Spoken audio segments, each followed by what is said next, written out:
This creative world is art.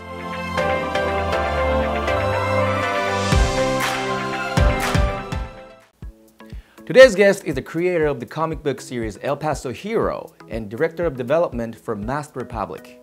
His works have garnered attention and praise from Latino community and have been featured on American Way magazine, Univision, CNN, Telemundo, NPR, CBS, NBC, and countless of other media sites worldwide.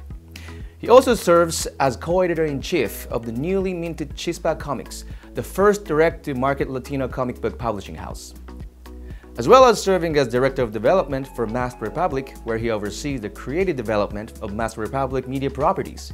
Please welcome Hector Rodriguez. Hello, Hector. Thanks for joining us today. How are you? Good. Thank you so much. Thank you. Awesome. So first of all, you're a co-founder of a very few Latin-based pop culture conventions in all the U.S., right? Yes, correct. So how did you get into the industry, though, in the first place? You know, it was as a need, you know, focusing on Texas Latino Comic Con. And so for me as a creator, I wanted it to have a place where of belonging, a cultural epicenter where one could share stories. And so myself and a fellow creator, we founded Texas Latino Comic Con, which is the first Latino based comic book convention in the state of Texas. Right. Awesome, awesome. So is there any particular person or even event or thing that influenced you in the first place to officially start what you're doing right now? Well, within the convention scene, you know, I myself, I'm a comic book creator of El Peso Hero. And so for me, I was born in the border of Texas and Mexico. And for that, it's a cultural amalgam, a bridge of different cultures. And so with that, I noticed there was a need, especially, you know, with these, you have big conventions like San Diego, you have Houston Comic Palooza, and so on. And so these conventions, you know, they don't really focus so much on the specific creator. It's all about the biggest and latest actor and so on. And so for me, I wanted to have a convention that was centered around story and character and culture. In this case, those were some of the great influences that need where anybody that would walk through, and our convention is free, first of all. And so having a free convention where you can see yourself represented in these stories by these independent creators is very powerful. That's fantastic. So particularly the Masked Republic, could you tell us the concepts and ideas behind it, as well as what draws you particularly to these projects? Yes, most definitely. With Masked Republic, it's such a great opportunity to represent luchadores, wrestlers from across cultures, from Mexico, United States, and Japan as well. Within Japan, you know, we have Legends of Lucha, which represents Ultimo Dragon, Yoshiro Asai, Masanari Matsurakawa, the great Sasuke. And so we have these cultural bridge of representation and the great wrestling sphere in these pillars of, you know, Japan, Mexico, and United States. And Masked Republic represents a great environment for representation and lucha libre across the world. Wow, that's amazing. So could you tell us about your work, El Peso Hero? And was there any like a hardship you had to kind of go through and hard time? What was your breakthrough moment of your career? Yes. And so with El Peso Hero, we celebrated 10 years of the book itself. And so, it's been a great journey.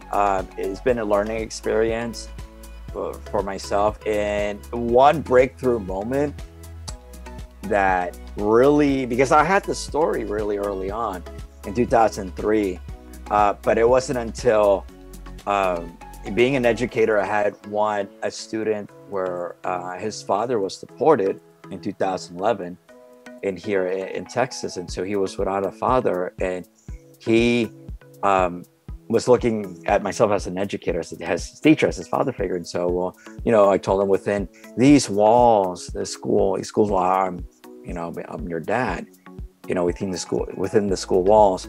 And also, and that really lit a match, was a driving force that the stories of Ignacio Rivera, El Peso Hero, needed to be told in order to have that positivity as well as that spiritual uplift for those in need, for those looking for a hero that looked like themselves, that spoke like them, and had those cultural connections. And so that was a big driving force at the beginning of El Peso Hero to be shared.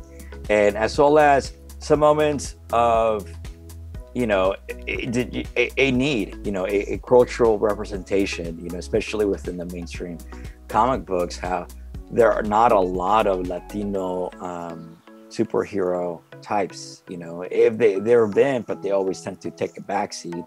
And so in the case of Ignacio, El Peso Hero, he is the hero of his own book. He is the driving force, the narrative force within the story arc, and he is put in these difficult situations of moral ambiguity of a world where, they see, where all he's trying to do is help people across the border. And it's been challenging, just for myself, because I am the sole independent creator of Peso Hero. In the beginning, I was responsible for the art. I do now have I have work for hire. I have artists that contribute and work to make sure that these stories are consistently being told. And so it's just a lot of challenges being an independent creator as well, because you're not also are you creating the book, you're publishing it, you're also promoting the work. Right. It's those alone, as well as some people don't like these stories of somebody that's not like them, culturally, and so. Wow. But it's there's at the same time there's been a lot of amazing positive feedback across the world, because these themes are his characters very, he's a bridge between cultures. So is there any current or future activities you're currently working on that you can share with us right now? Yes, we have amazing animation projects in development, as well as literal great comic books coming up. And so, and I'll give you guys a great a tidbit, a preview. We're currently working on Último Dragon's first action figure over a decade, and it's coming out by Mass Republic next year, 2023. That's also exciting. We're also working on Último Dragon's animation project, and this is great because it's a fusion of Japanese and Mexican culture. Right. So have you been to Japan a lot? No, I have not had the opportunity, and myself, being a huge Okatu, I'm a huge, I grew up watching Gatchaman, Dragon Ball, Godzilla, and the Border. As you can see, I'm a huge kaiju fan myself. I'm surrounded by Mexican, Japanese culture myself, and so I one day I will. It's almost like a destiny to go. Yep, that's exciting. Thank you. So since you've been very successful and established worldwide, what do you think is necessary to succeed internationally? It's to come in with an open mindset, to have a renegade maverick type of mentality, like one of my, I'm a huge wrestling fan myself. One of my great guys that I always admire was Onita, from Frontier Martial Arts Wrestling, FMW, and so this renegade, no holds bar, coming in with an open-minded and creating relationships across different cultures as well, and it's one of the great things you see, all Japan, you see, especially New Japan Wrestling right now, these branching out, across different spheres, cultural spheres, and breaking down these walls, knocking down these forbidden doors, and hopefully we're going to see some great wrestlers coming up, and so that's my that would be my takeaway. You know, coming in with an open mind, making relationships, and being a maverick. Awesome, thank you. So the last question, the title of the show, this creative world. So what does the word creative mean to you? For me, I go back to these worlds, spiritual expression, you know, awesome. and for spiritual expression is, you know, having that freedom, that creative freedom to express your inner thoughts, your inner stories. Each of us have stories to tell. It is through, you know, a great way for lucha libre in wrestling, you know, and you have these amazing characters like Ultimo Dragon, you know, in Kota Ibushi, in Tanahashi, you know, these guys that are greater than life characters, and El Santo Blue Demon, you know, and it's that expression of inner strength and inner story, you know, like El Peso Hero, you know, he's kind of like a wandering warrior in the frontier, and so he in himself is that the stories are being expressed, and there is that reflection of the world around. Awesome. We all, you know, just feel your passion through your work. This is amazing. Thank you very much. Thank you so much. So today's guest was Hector Rodriguez, the creator of the comic book series El Peso Hero and the director of development for Masked Republic. Thank you very much, Hector. It was such a pleasure to have you on our show. Oh, great honor. Thank you so much. Thank you. This episode will be available on YouTube this coming Saturday. For details, please check out our Facebook page. Next, more exciting materials to show you all.